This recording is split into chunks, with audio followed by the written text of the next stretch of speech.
আমাকে উত্তেজিত করছেন, মানে এমন ভাব দেখাচ্ছেন যে আপনি একাই দেখেছেন, আমি দেখিনি।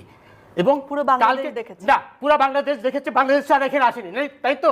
আমিও তো দেখেছি। আমি কি অন্ধ ছিলাম? অবশ্যই আপনি বাংলাদেশে। তাহলে আবার আবার এই আপনি আমি যখন বললাম আমি দেখেছি, তারপর তো আপনার অ্যাঙ্কর হিসেবে আপনার চুপ হয়ে যাওয়া উচিত ছিল। আপনি আবার আমাকে খোঁচাচ্ছেন। শুনেন, এইখানে আমাকে বলতে দেন please, please let me speak.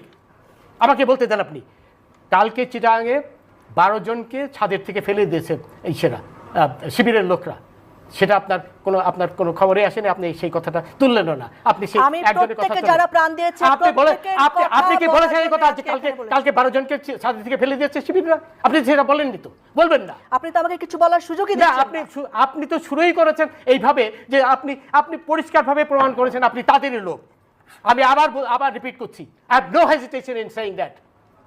কারণ এটা আমাকে উত্তেজিত করছেন, মানে এমন ভাব দেখাচ্ছেন যে আপনি একাই দেখেছেন।